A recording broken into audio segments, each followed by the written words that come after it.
Hi and welcome back to Plastic Models by a Regular Dude and the SdKfz 251/17 Ausführung D half track with 2cm gun. So here's the deal. Where I left off last time, I'd pretty much done the construction I wanted to do, and I was getting ready to do some primer and paint. So what I did is I shot everything with some black SdKfz primer first. Like this, for example. So I got all the wheels done, I got the seats, and all of this done.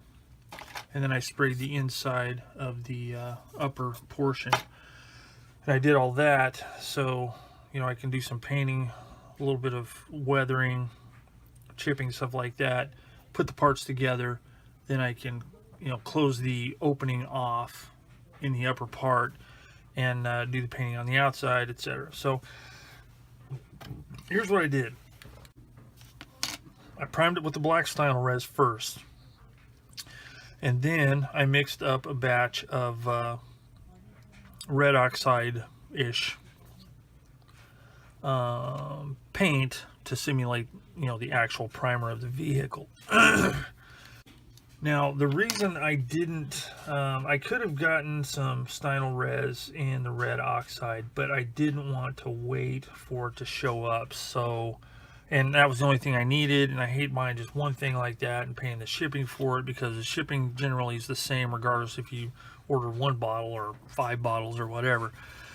So I thought, you know, I'll just do the black primer and then I'll mix up some red oxide with what I have. So what I did is I used Tamiya flat red XF7 and Tamiya whole red XF9, and I mixed it and got this.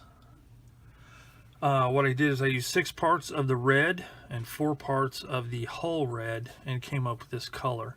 Now it looks a little bit different on here because it's got like a, you know, it's got a black base because of the black primer, but it's only there for weathering purposes, because what I'm going to do is I got that put on there, letting it dry good, and then I'll use my little bottle of Tresemme Stronghold. I know medium hold is the recommended one, but this is all they had in the small bottle, and so I use this, and I've used it before and it works great. But I'll spray a layer of that on there, let that dry good, work on some other stuff, and then I'll do XF60 dark yellow and spray all the interior parts. Then I'll do some detail painting, then I can put it together. Then I can start doing some hairspray technique chipping. Okay, that's the plan. Get everything together. Then I can start working on the outside, and the inside will be done. So that's where I am on those parts. So another thing I'm working on is the gun. And what I did is I used the in the photo etch bag was this aluminum barrel. Basically, what you do is you cut out the plastic part of the barrel right here and replace it with the aluminum barrel, and it comes with this cool little jig so you can get it all lined up properly, so you don't end up with a wonky looking barrel and crooked muzzle brake and all that kind of stuff. So right now this part right here is drying. I want to make sure it's a good solid connection before I take it out of the jig. So I've got that. And then I'm also working on the tracks. Now, I got this kit from HG Barnes. Thanks again, my friend. This is a really cool kit. Enjoying it. And he had put together most of this track length here. Well, somebody else on the channel, when I had mentioned it, left a comment asking if I could demonstrate how these go together. And I will do that, and it's actually quite easy and it works really well. All right, so let me explain how these things are set up. So you have the link parts like this, and then you have the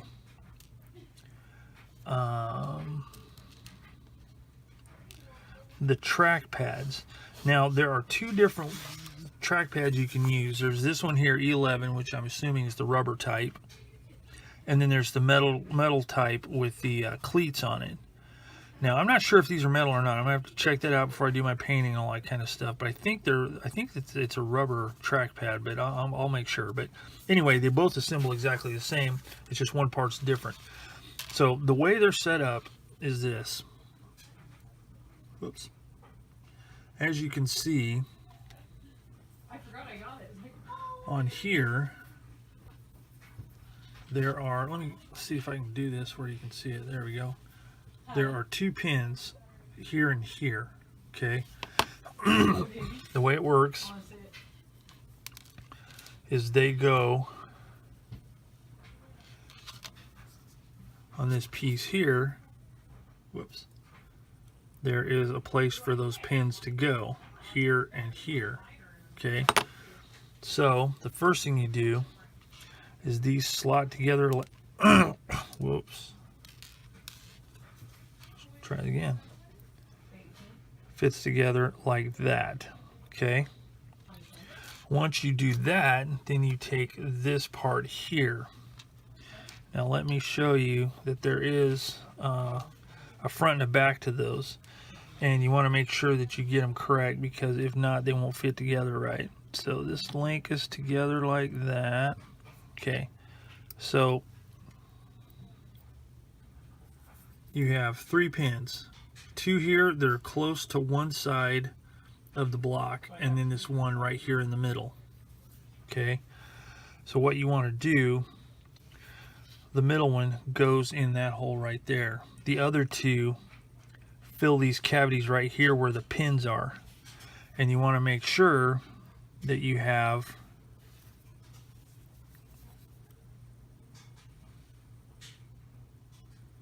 these pins that are on that are close to one edge faces this way, because if you don't, they won't line up right. So basically you take them like this.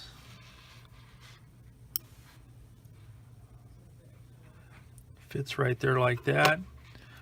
Oh, gotta be careful because they'll come apart. Let me try it again. Whoops, it's upside down.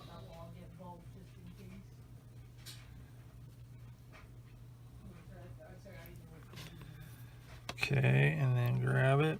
Make sure it's facing the right way.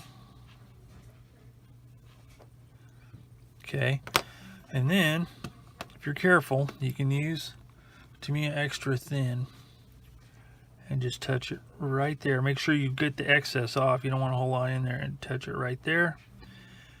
And the good old capillary action will take a charge, kind of smash it into place, let it dry, and you're good to go. Now you may want to look at it and make sure that it's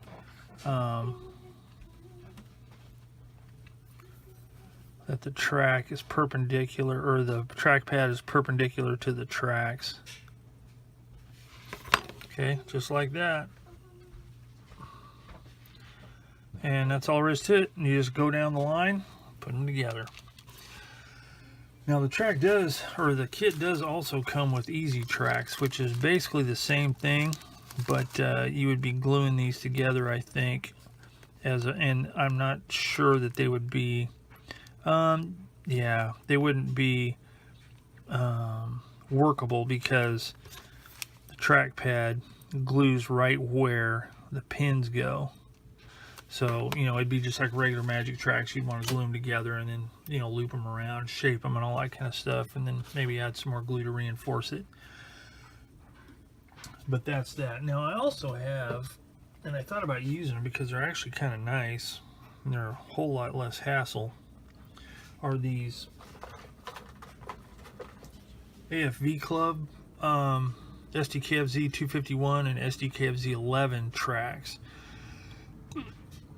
and they're pretty nice. You know, the detail's good on them, but you know, it's not necessary. I don't need to use these. I can save those for another project. and have them on hand. So that's what you do. That's how you do it, and you just keep on going down the line, get them all put together. So I'm going to work on this a little bit, do my hairspray, do a layer of paint, then we'll come back later. Alright, so where I left off was how these things go together. Now, one thing I do want to make note of is, unless I totally missed it, I couldn't find anywhere in these instructions of how many links I was supposed to put together to make a run of these tracks. So I put the some of the road wheels and stuff on the hull and kind of guesstimated after I had some together, and it comes out to, I've got 56 on here, so it looks like it'll be pretty good. I'll see once I actually go to install them. So got those. Now, where I left off before, I was just getting ready to do some primer and paint. Well, as you can see, I've got the inside painted here, and